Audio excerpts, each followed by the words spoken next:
85% of people struggle with low self-esteem, often linked to negative self-talk at some point in their lives. Now, that's a number big enough to stop us in our tracks and ask, what's going on in our minds? Today, we're diving deep into a topic that is as challenging as it is transformative: killing your negative thinking. This isn't just about silencing that inner critic. It's about empowering ourselves to live more fulfilling lives. In the world of Stoicism, we find a profound understanding that our thoughts are not mere whispers in the mind. They are the loud voices that dictate our happiness and suffering. Stoic wisdom teaches us that, while the world might not bend to our will, our perception of it is entirely up to us. The Stoics weren't just ancient philosophers. They were the ultimate mental warriors, battling against the tyranny of uncontrolled thoughts and emotions with rationality and inner calm. Today, I'm here to guide you through understanding how these negative thoughts impact us and to explore practical Stoic strategies to combat them. We'll learn how to harness the power of our minds to construct a life not bound by the chains of negativity, but propelled by the virtues of wisdom, courage, justice, and temperance. If you're skeptical, I encourage you to stay with me. This might challenge some of your deepest held beliefs, but it will also open the door to a new horizon of personal growth. Before we jump in, I invite you to share this video with others who are on their own journey of personal growth and philosophical exploration. If you appreciate the insights we're exploring here and want to support our journey into Stoicism, a simple, free favor I'll ask from you is to hit the subscribe button. Let's get started. Negative thinking isn't just an occasional nuisance or a fleeting bad mood. It's a pervasive issue that can dramatically impact every facet of our lives, from how we feel when we wake up in the morning to the choices we make about our health, careers, and relationships. These thoughts can be debilitating. But what really is negative thinking? At its core, it's a pattern of anticipating the worst, undermining our own efforts, and often assuming we are less capable or deserving than we truly are. Now, why do we fall into this trap?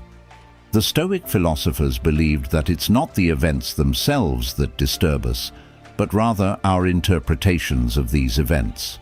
Epictetus famously said, "Men are disturbed not by things, but by the view which they take of them." This perspective is at the heart of understanding our problem with negative thinking. It's not necessarily reality that constrains us. It's the lens through which we view our world. Carl Jung's exploration of the psyche provides further insight. He recognized that much of our negative thinking stems from the less conscious parts of our mind, the personal and collective unconscious.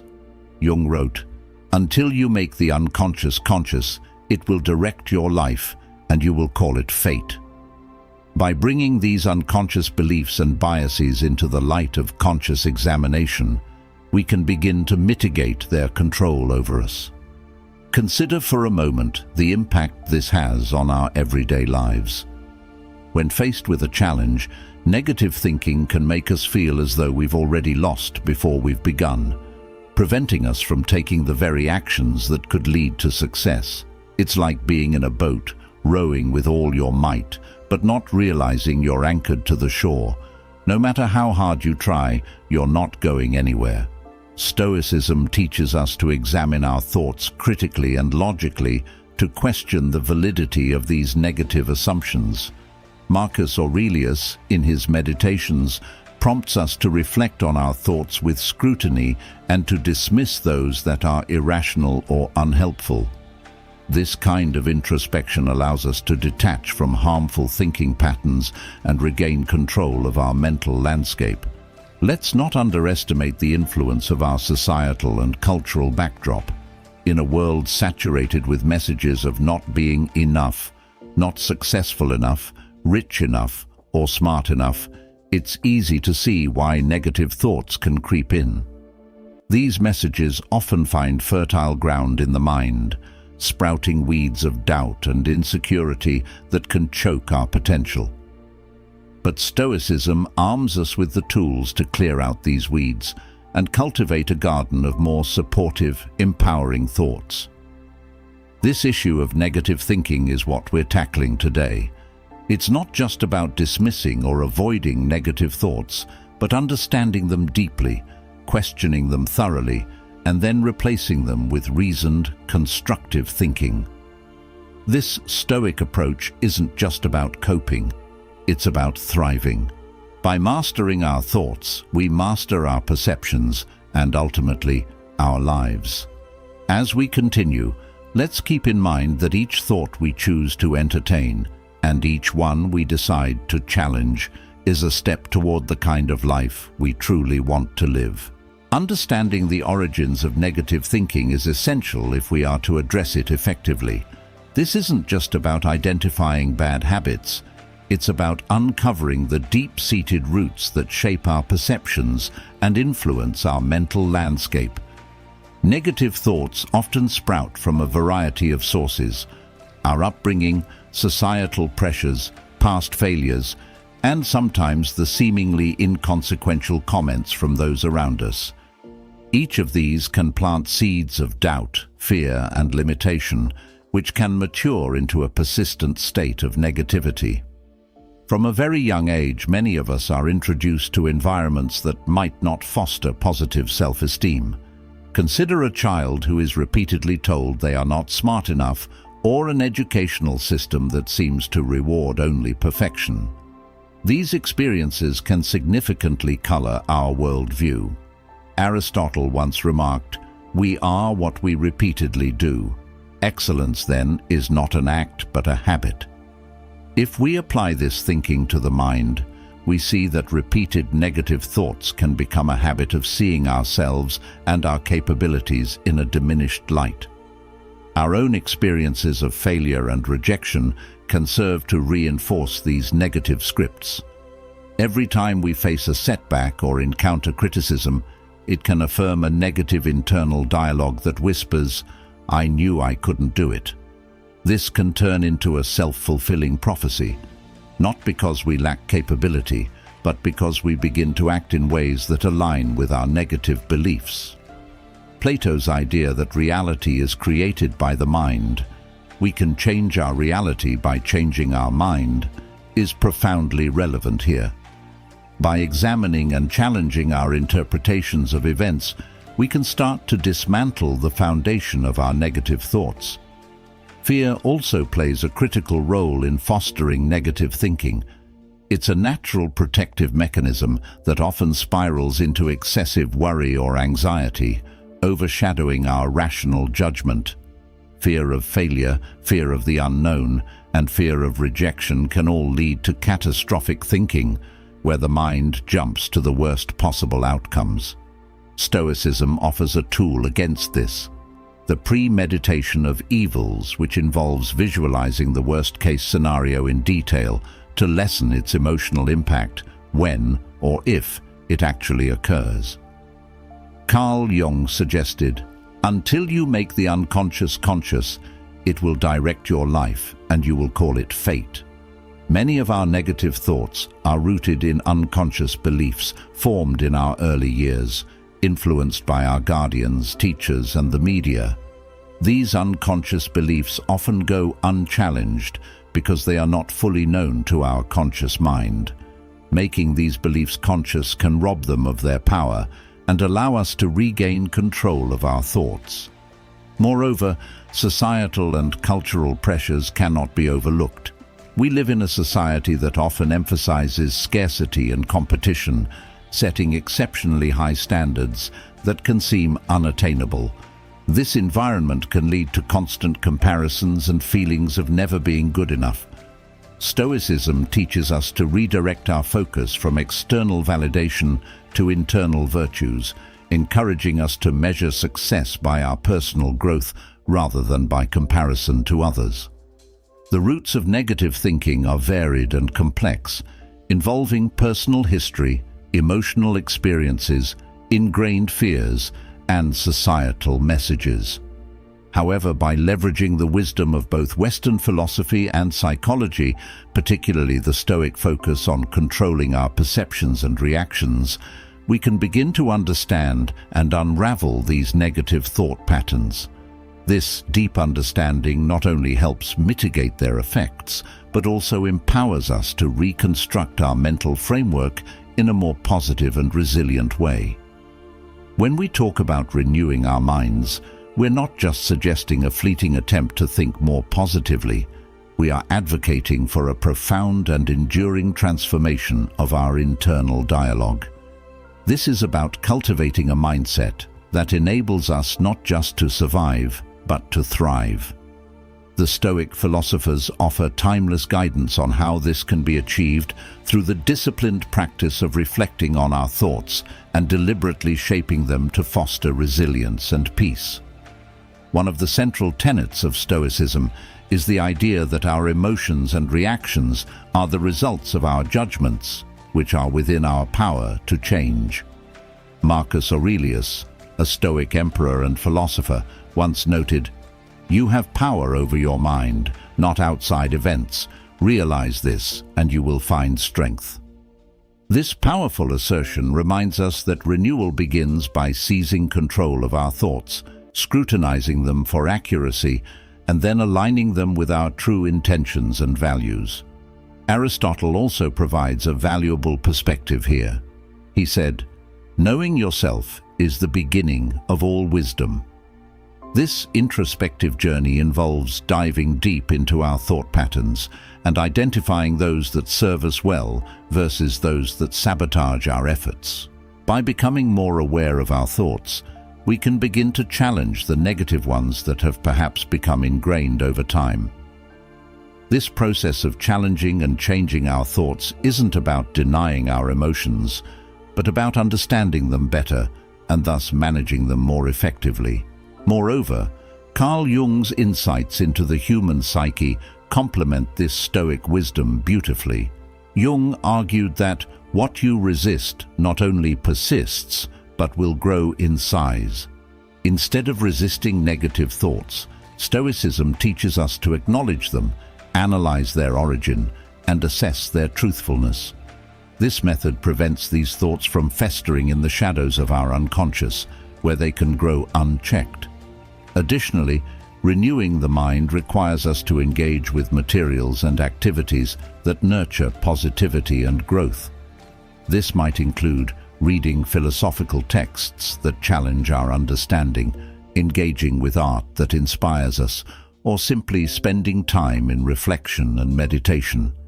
These activities provide new narratives and perspectives that can replace our old, unhelpful stories. Socrates' insistence on the importance of living an examined life plays a crucial role here. By continually examining our beliefs and the thoughts that stem from them, we engage in a process of mental renewal that keeps our minds agile and our spirits aligned with our philosophical goals. This ongoing examination isn't merely a task, but a way of living that keeps our internal world refreshed and attuned to the reality of our experiences. Plato also emphasized the importance of aligning with the forms, the ideal versions of justice, beauty, and goodness. In a similar vein, renewing our minds can be seen as an effort to align our thoughts with the most virtuous and empowered versions of ourselves. By aspiring to these ideals, we craft a self-concept that is robust, compassionate, and deeply wise. To put all of this into practice, we can start each day with a simple affirmation or a Stoic reflection that sets the tone for the type of thoughts we wish to nurture. Whether it's a quote from Epictetus about the power of our responses, or a Jungian mantra that reminds us of the strength found in facing our shadows, these daily practices are the building blocks for a renewed mind. This principle involves consciously choosing our environment, people, places, and media that supports and enhances our mental and emotional well-being. As Seneca famously advised, associate with people who are likely to improve you. This guidance encourages us to be selective about our company and to cultivate relationships that inspire and challenge us to grow. Aristotle also touched on the importance of the company we keep when he discussed friendship. He categorized friendships into three types: those of utility, pleasure, and the good. The highest and most valuable form of friendship, the friendship of the good, is based on mutual respect and admiration of each other's virtues. These are the relationships that encourage us to become better versions of ourselves. They are inherently positive because they are rooted in a mutual striving for virtue and excellence. Moreover, Plato's allegory of the cave teaches us about the impact of our environment on our perception of reality. Those who lived in the cave believed shadows cast on the walls were reality, because that was all they had been exposed to. When one of them escapes and sees the world outside, he realizes the limitations of his understanding and becomes capable of achieving a higher state of knowledge. This metaphor beautifully illustrates how expanding our surroundings to include positive and enlightening influences can profoundly change our perspective and understanding. Carl Jung's ideas about the collective unconscious and archetypes also provide insight into the importance of surrounding ourselves with positivity. According to Jung, our psyche is influenced by shared memories and ideas that form the collective unconscious. These shared cultural elements shape how we perceive the world and ourselves. By choosing environments that are supportive and positive, we can influence the archetypes that dominate our personal narratives, shifting from those that emphasize fear and inadequacy to those that embody strength and self-actualization. In practical terms, surrounding ourselves with positivity means more than just being around cheerful people. It involves engaging with content and activities that reinforce our philosophical and life goals. It means participating in communities, both online and offline, where discussions are rooted in encouragement and constructive feedback rather than criticism and negativity. It requires us to be vigilant about the media we consume, opting for books, films, and programs that inspire and educate rather than those that perpetuate fear or despair. It also means creating an environment at home and work that reflects the values and virtues we admire. This can be as simple as keeping a clean and organized living space, which, according to Stoic practice, mirrors a clean and organized mind. Or it could involve decorating our spaces with art and symbols that remind us of our philosophical commitments, like courage, justice, moderation, and wisdom. Seneca's words echo through time when he writes, "Hang on to your youthful enthusiasms. You'll be able to use them better when you're older." By surrounding ourselves with positivity, we are essentially hanging on to or cultivating enthusiasms that align with our better natures. This not only enhances our own lives, but also sets a standard and a beacon for others who are part of our circles, thereby creating a ripple effect of positivity.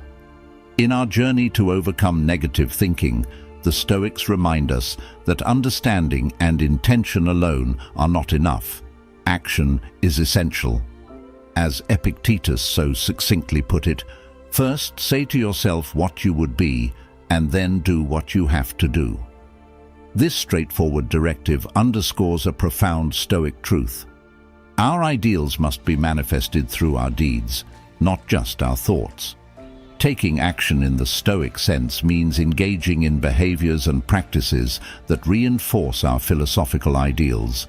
It involves making deliberate choices every day that align with our values of wisdom, justice, courage, and moderation. By embodying these virtues in our actions, we challenge the negative thoughts that claim we are incapable or unworthy, thereby rewriting our narrative to one of empowerment and self-efficacy.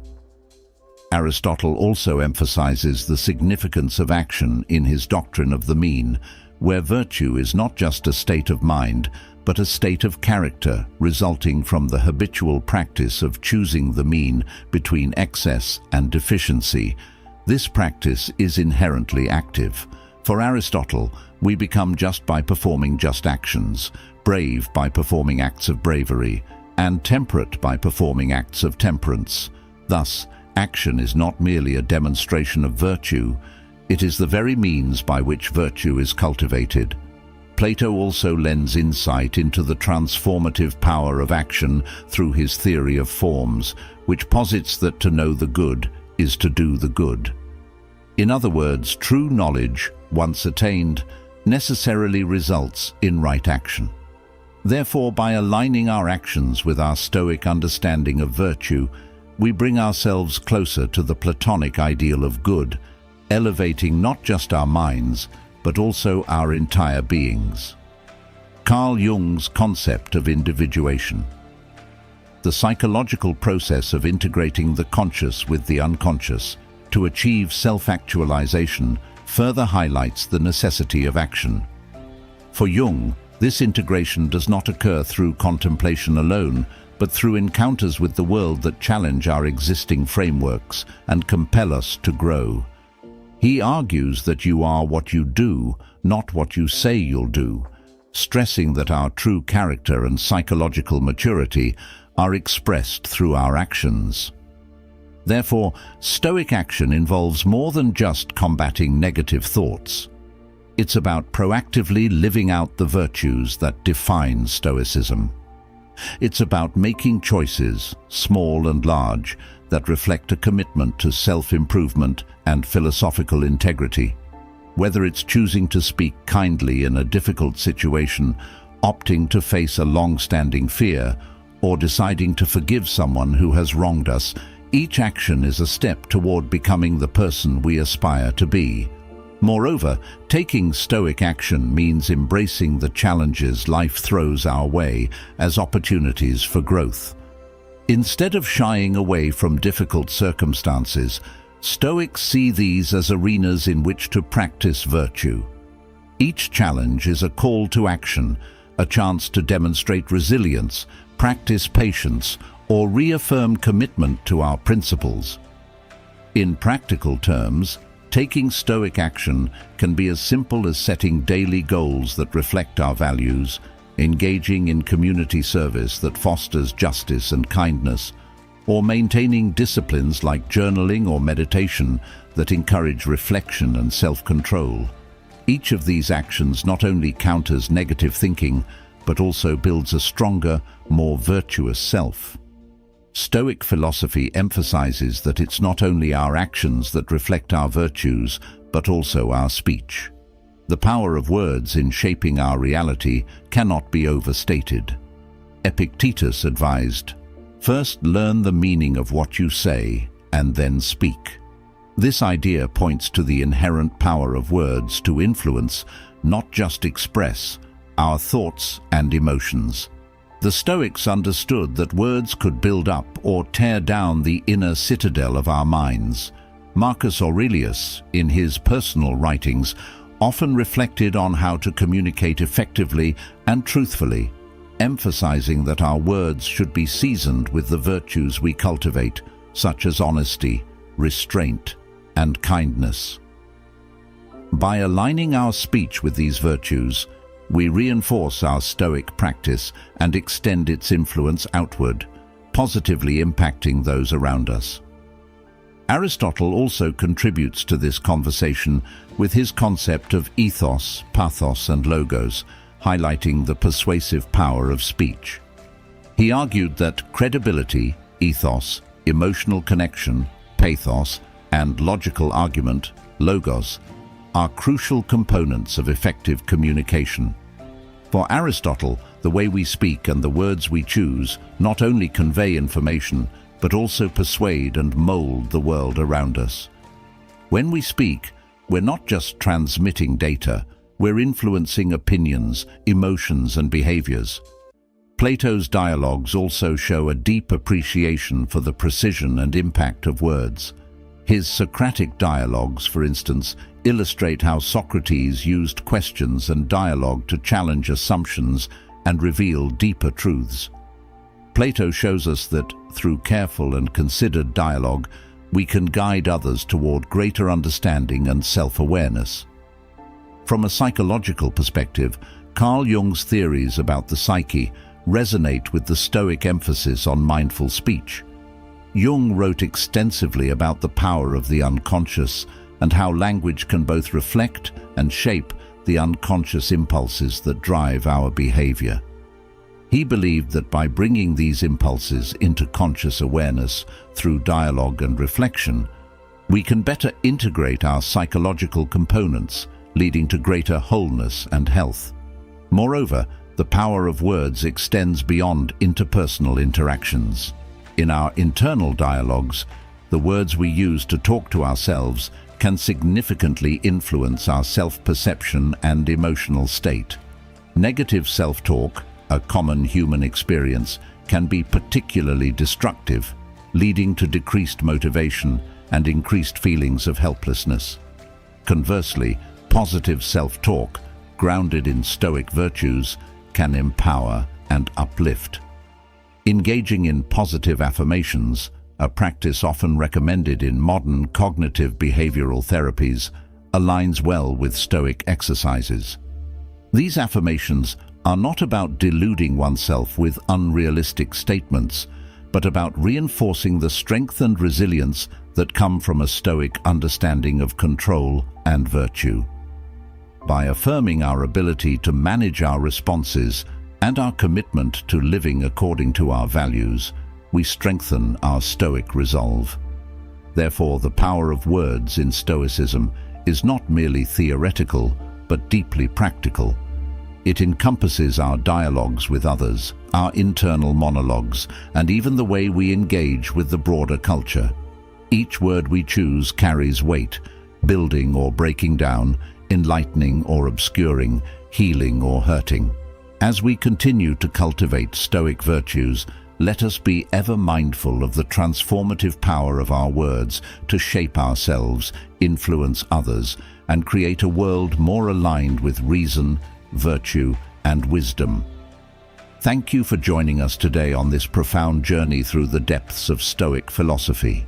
Remember, the words we choose and the actions we take forge the path to a life lived with virtue and purpose. As you continue to navigate the complexities of life, let the wisdom of Stoicism guide your way, turning every challenge into an opportunity for growth. If you found today's discussion enlightening, I invite you to watch our next video, which explores the Stoic approach to overcoming adversity.